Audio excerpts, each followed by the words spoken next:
Good evening, everyone. Today we're going to be talking about the NGS headline because it was a huge W. This NGS headline, the content that we're getting next month, is absolutely bonkers. Sega really surprised me this time. They went above and beyond, and there's a lot of good news.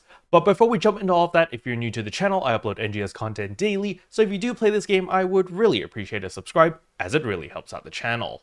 Anyway, without further ado, let's begin the video.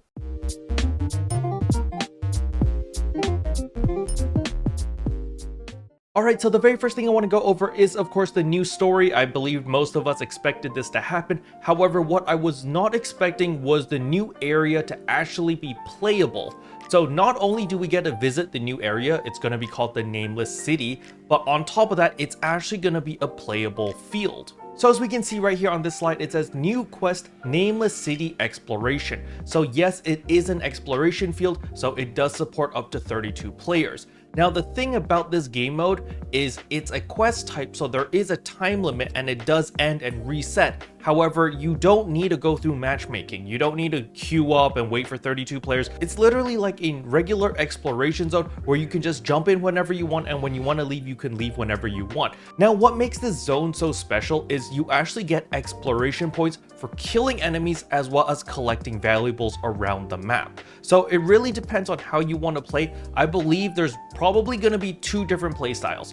The first playstyle is the lone wolf playstyle. You know, you go in, you go solo, you don't have any friends, and you just do everything by yourself. And I believe it's probably going to involve a lot of parkouring, collecting a lot of points, and avoiding a lot of big combat, especially against the bosses. That's going to be one playstyle. The second playstyle is going to be exactly the same on how we play with dread enemies, where we group up as a team, we create a death ball, and we just plow through everything, and we kill the bosses one at a time, and we collect a ton of these exploration points. Now, the reason why you want these exploration points is because there's a bunch of chests scattered around the map which require points. So when you collect these points, you can use these points to open up all of these treasure chests in order to get a bunch of loot.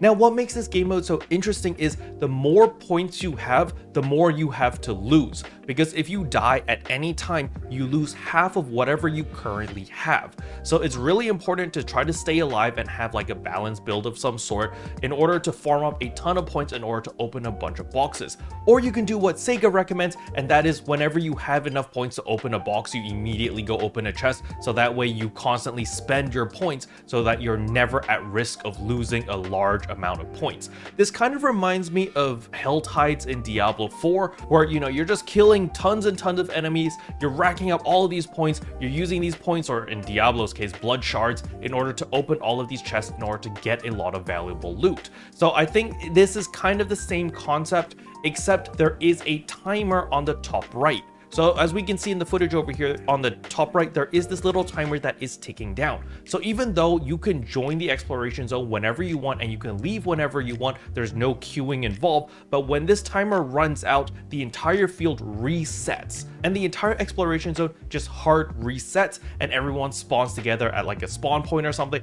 and you redo the entire cycle, and you go out, you kill mobs, kill bosses, get points, and you could unlock all of the chests again because they all respawn. So that is my understanding of how this new quest is going to work. But the great thing is this literally comes out next week. As you can see on the slide, it literally comes out on June 5th, which is absolutely amazing. And what makes the Nameless City exploration even more amazing is, first of all, we're getting new monster types in this exploration zone, so that's always awesome to see.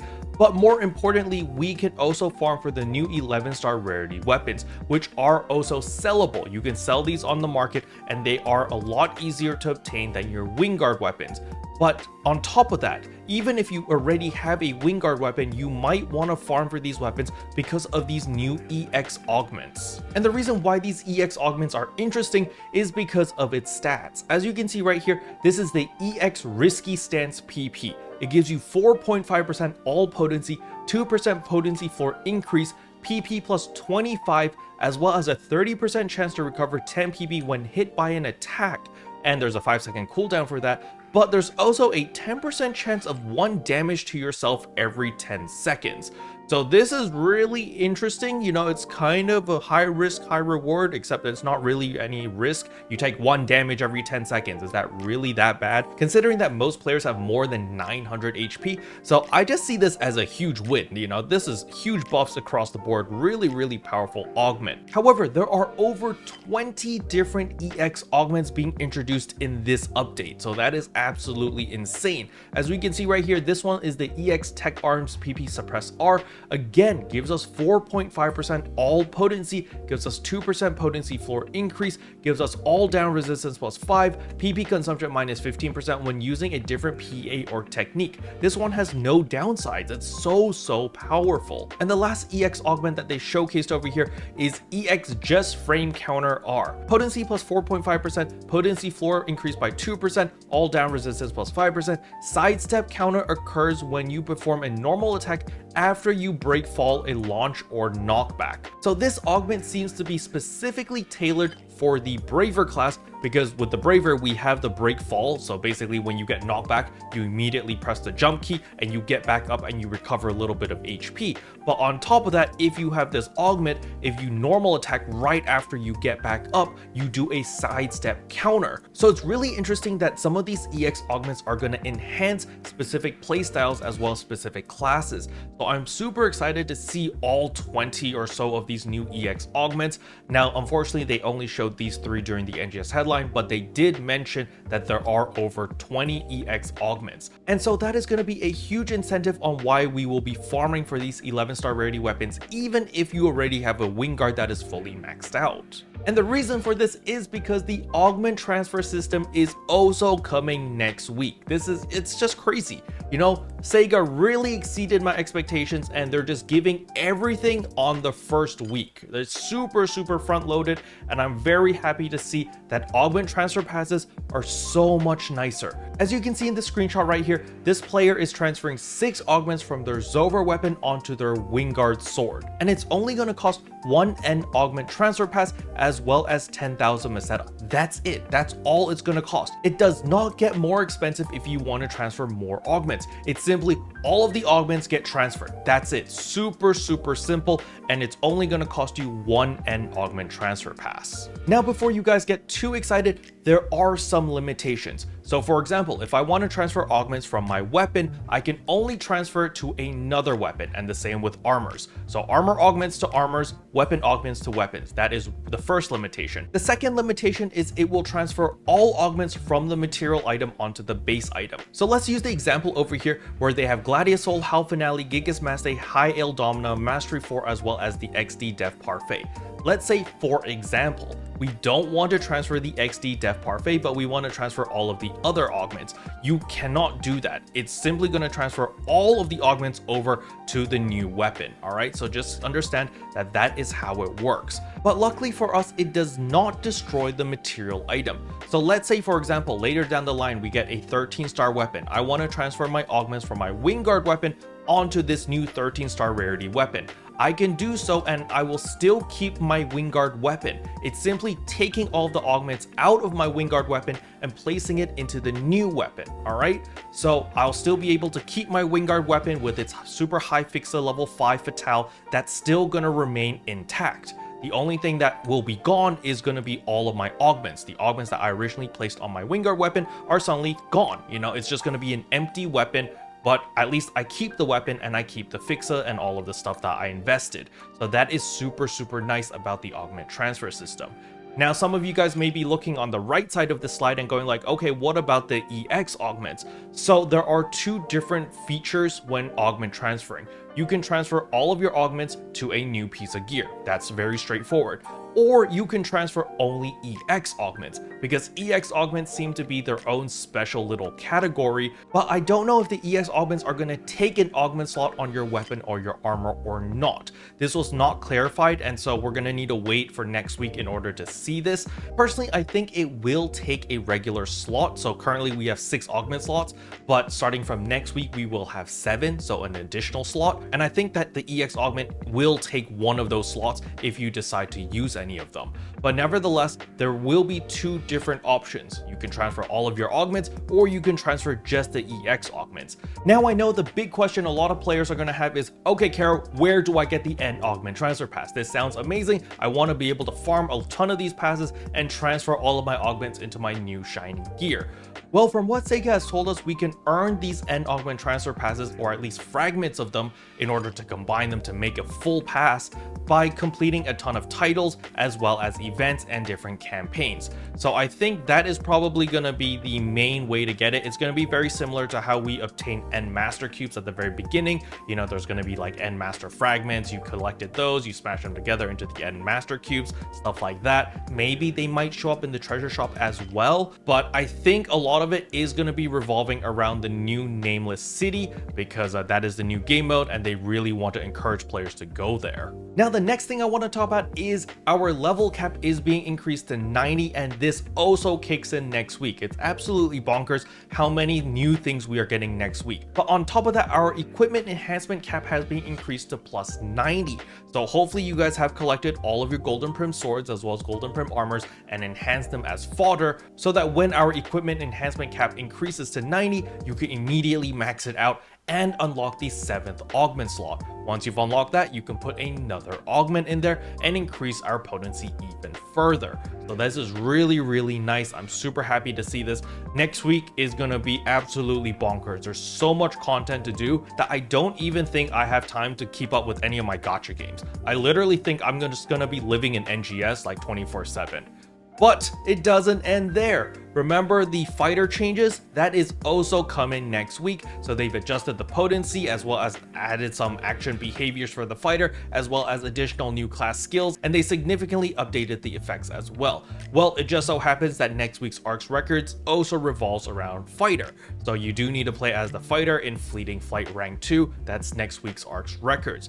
So, you know, there's just so much stuff to do. And then on top of that, there's also a campaign where it's a gear up your class special campaign based on the fighter as well as the gunner, where when you level up those classes, you get a bunch of goodies as well. Now for my creative space friends, don't worry, there is content for you guys as well. We are finally getting the Far Eastern theme, or the Japan themes. So this looks really nice, and yeah, you know, you're literally on the high mountains, there's clouds floating around. There's gonna be the new Japan build parts, which you can obtain through Genesis points. Yes, you just need Genesis points. You can buy it as a free to play. You don't need to spend real money for this. This is very generous of Sega. Normally they would lock this behind a paywall to try to milk you, but I'm very surprised that you can get all these build parts via Genesis points. So if you haven't done this week's time attack to get your 50,000 Genesis points, I highly recommend that you do it so that you can buy out all the different parts in order to deck out your Alliance creative space or your personal creative space. But on top of this, they've also introduced a new teleporter where you can teleport between spaces. So let's say that you have your own personal creative space. What you can do is you can actually make a teleporter that teleports the players from your creative space to like your Alliance creative space or to a friend's creative space. And that way you can create much more complex creative spaces. For example, let's say that my creative space is just the exterior. You know, I create a huge Japanese castle. But in order to go into the castle, you have to go through this teleporter, which goes into my Alliance space, which just shows the interior of the Japanese castle. And then in there, maybe there's a dungeon or an attic or a dojo, and then that teleports you to another player's creative space. And that way you have a lot more space to build whatever you want because of these teleporters that teleport you into other creative spaces. So this is a very huge deal, especially for my creative folks out there, which are always running out of space, especially when you're trying to create like a hot spring theme and you're like, oh, you know, I ran out of space. I can't put any more parts. Well, now you can just put a teleporter that teleports you to somewhere else. So that way you can actually focus and build like a gigantic masterpiece, which is really cool. And I'm glad that Sega's adding this. And this comes in next week as well. Now, if everything I covered still hasn't wowed you yet, they've also added a bunch of quality of life stuff so you can hide your HP as well as your PP gauge. Honestly, I don't see why you would do that because it only affects what you see. It's not going to affect when you join a party or when you're playing with other players, they'll still be able to see your HP. So I don't really understand the feature of this other than, you know, maybe you just really like the artwork of your vital gauge. You know, it just lets you see it a little bit more clearly. They're also increasing the amount of looks that you can save for premium members. So unfortunately for my free-to-play members, it doesn't apply to you, but if you do have premium, you could save up to 50 slots now, or 50 different outfits, and change it on the fly. Personally, you know, this is not a problem for me because I only have like 10 outfits at most, but I know there are plenty of people that have hundreds and hundreds of outfits. So hopefully this will help a little bit, because now you have 50 slots instead of the regular 30, I believe. So they've increased it by 20 slots. Next up is the limited time quest special training Sand Road Sprint. This is just a Sonic collaboration again, because Sonic's birthday is right around the corner. So for those who have never done this before, you know, it's literally a racetrack. They play some Sonic themed music. You collect all of these rings. It's really cool. And then at the very end, there's a big bad boss and you kill the boss. Very straightforward, very easy. But this time they brought in Shadow. So Shadow personally is one of my favorite characters in the Sonic universe. I just like Shadow as well as Knuckles. These two are kind of my favorites. I like Tails as well, actually. But you know, Sonic never was my favorite character, even though he's the main character. But I'm just happy to see Shadow because I like him. But nevertheless, this is a new limited time quest that is coming in, but not next week. We have to wait another week. All right, so this comes in on June 12th. But nevertheless, it's pretty nice that we are getting a limited time quest, which looks very interesting. Now, the next piece of content is going to start on the second half of June, and that is, of course, the Sign of the Planet Breaker Rank 2. They've changed a lot of things in this boss fight, so it is going to be significantly harder, especially with our level cap increase as well as our gear increase.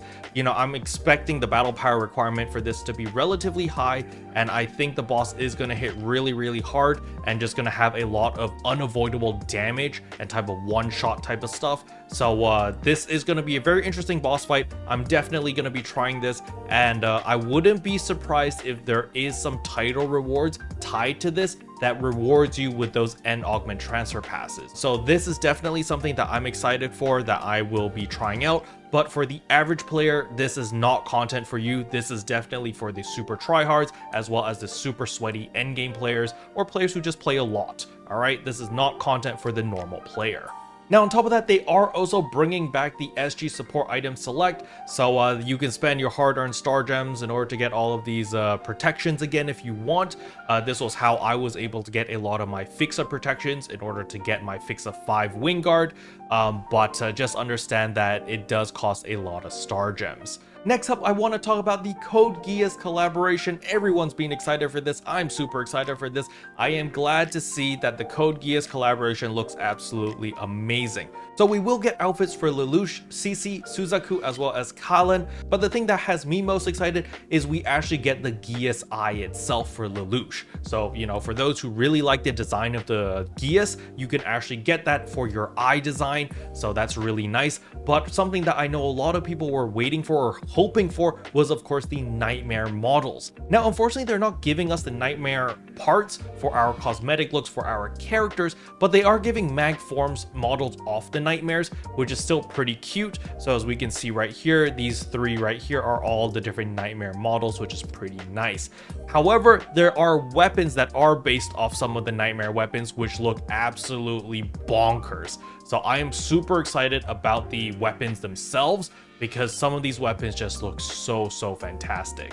But the thing that really caught me off guard are the new stamps that actually play specific voice lines. So these aren't just normal stamps that just make a sound effect. When you use these stamps, the character actually says a specific line, which is really cool and really interesting. This is the first time that they're introducing this into NGS. Normally when you put a stamp, it just makes a sound effect. It's like beep beep, and then that's it. But this time they actually say something. And last but not least, they are bringing back giant mutants in Central Kavaris as well as West Kavaris. But on top of that, they are also bringing back the King Captain. So there's going to be a lot of goodies that we can pick up from this. Personally, I will be farming a lot of the giant mutants simply because Dreadkeeper 5 as well as the Grand Dread Keepers. We're gonna need a lot of these since now we have 7 augment slots instead of 6. Personally, I liked having Grand Dread Keeper in one of my augment slots, so that's gonna be something I'm gonna look into. However, a lot of it is gonna depend on those EX capsules. And last but not least, there are of course a bunch of different campaigns going on, some AC campaigns, some enhancement boost campaigns, as well as a bajillion different AC scratches, so you guys can look at that in your own time. But something that they mentioned at the very end of the NGS headline is the Super Fantasy Festival 12th anniversary campaign, which is coming early July 2024, and they said that they're giving a ton of freebies.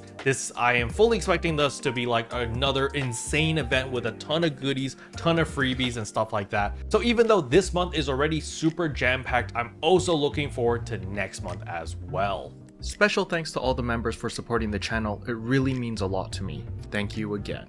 But yeah, that's all I wanted to cover in today's video. Hopefully you guys found it helpful. If you did, I would appreciate a like and a subscribe, and I'll see you guys in tomorrow's video. Bye.